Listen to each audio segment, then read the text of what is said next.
అందరికీ నమస్తే, welcome to my channel Tiana's kitchen Telugu.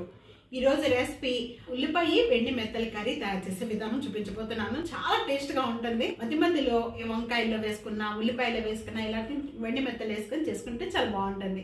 రండి, ఈ రోజు నేను ఉల్లిపాయ వెండి మెత్తల కర్రీ తయారు చేసే విధానం చూపించబోతున్నాను. ఈ రొయ్యలు తయారు చేసుకునే ముందు మనం ఇవన్నీ కట్ చేసుకునే ముందు దీనిలో వాటర్ అనేది పోసేసుకొని నానబెట్టేసుకోవాలి.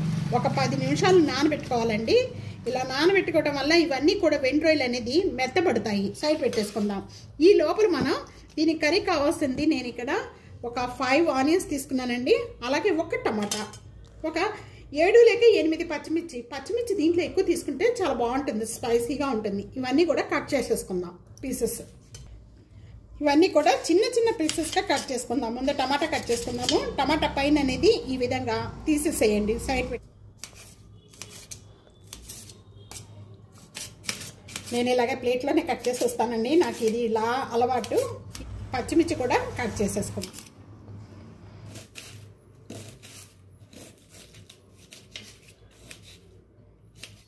ఈ విధంగా అన్నీ కూడా కట్ చేసేసుకున్న వెంటనే కూడా ఇవి బాగా మెత్తపడిపోయినాయండి. ఈ విధంగా మెత్తపడిపోయిన వాటిని మళ్ళీ ఒక 3-4 టైమ్స్ వరకు కూడా బాగా క్లీన్ చేసుకోవాలి. దీంట్లో చిన్న చిన్న మట్టి ఉంటుందండి, అసలుకి కనిపించని దట్టిగా ఉంది. చూస్తున్నారు కదా, ఇక్కడ బాగా మట్టి ఉంటుంది. ఈ విధంగా బాగా మెత్తపడిపోయినాయండి.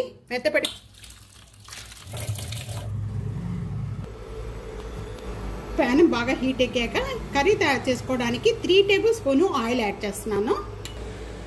ఆయిల్ బాగా కాగిపోయిన వెంటనే 1/2 టేబుల్ స్పూన్ జీరా, 1/2 టేబుల్ స్పూన్ ఆవాలు యాడ్ చేస్తున్నాను. అంతా కూడా బాగా వేగిపోయింది. వేగిపోయిన వెంటనే కూడా ఇక్కడ పచ్చిమిర్చి, కరివేపాకు యాడ్ చేస్తున్నానండి.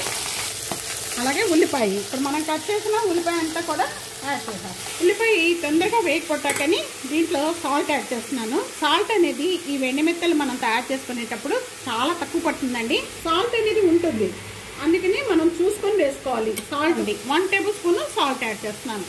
తొందరగా ఆనియన్స్ మగ్గిపోతాయి. ఇక్కడ మీడియం ఫ్లేమ్లో పెట్టేసి 3 మినిట్స్ వరకు కూడా మూత పెట్టేద్దాం. ఆనియన్స్ మగ్గేంత వరకు 2 మినిట్స్ అయిపోయాక ఇప్పుడు ఓపెన్ చేద్దామండి. ఈ విధంగా మగ్గిపోయిన వెంటనే కూడా ఉల్లిపాయ అంతా కూడా 1 table spoon ginger garlic paste add చేస్తున్నాను. దీనిలో పచ్చి స్మెల్ పోయేంత వరకు కూడా మూత పెట్టకుండా ఇలాగ వేయించేసుకుందాము.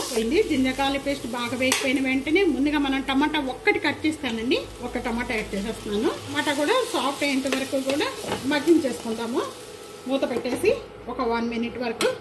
ఇక్కడ 1 మినిట్ అయిపోయిన వెంటనే కూడా టమాటా సాఫ్ట్ అయిపోయింది. ఆనియన్స్ కూడా బాగా మగ్గిపోయాయండి. ఈ విధంగా మగ్గితే చాలు.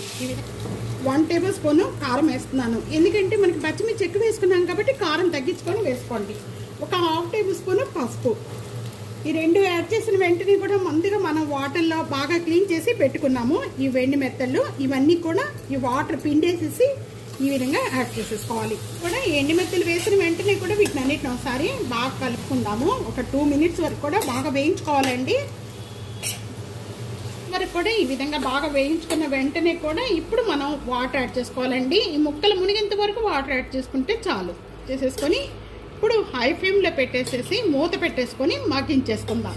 ఈ రొయ్యలన్నీ కూడా బాగా ఉడికేంత వరకు కూడా మగ్గించేసుకోవాలి. వేసేసుకొని ఒక 5 లేక 3 మినిట్స్ వరకు కూడా మగ్గించేసుకుంటే మొత్తం గ్రేవీ అంతా కూడా చిక్కపడిపోయి మనకి ఆయిల్ అనేది సపరేట్ అయిపోతుంది. కర్రీ అంతా కూడా రెడీ అయ్యాక అంతవరకు కూడా మగ్గించేసుకో. ఇప్పుడు ఓపెన్ చేద్దాము. ఒక 5 మినిట్స్ అయిపోయిన తర్వాత ఇప్పుడు ఓపెన్ చేయండి. చూసారా, మొత్తం గ్రేవీ అంతా కూడా చిక్కపడిపోయి ఆయిల్ అంతా కూడా కర్రీకి ఇలాగా సపరేట్ అయిపోయింది. ఈ విధంగా చిక్కపడితే చాలండి. ఈ విధంగా చిక్కబడిపోయిన వెంటనే ముందు కొద్దిగా ఈ విధంగా ఫినిషింగ్ కొత్తిమీర యాడ్ చేస్తున్నానండి. దీంట్లో కొత్తిమీర ఎక్కువగా యాడ్ చేసుకోండి, బాగుంటుంది. కొత్తిమీర యాడ్ చేసుకున్న వెంటనే కూడా ఇప్పుడు స్టవ్ ఆన్ చేసేస్తున్నాను. ఉల్లిపాయ వెండి రొయ్యల కర్రీ రెడీ అయిపోయిందండి. రెసిపీ ఇదే విధంగా ట్రై చేసి మీకు ఎలా ఉందనేది కామెంట్స్లో తెలియజేయండి. వీడియో నచ్చితే కనుక ఫ్యామిలీకి, ఫ్రెండ్స్కి video share and like, comment, subscribe చేసుకోవడం అస్సలు మర్చిపోవద్దు. Thank you for watching. Next వీడియోలో మళ్ళీ కలుద్దాం. అంతవరకు సెలవు, బాయ్.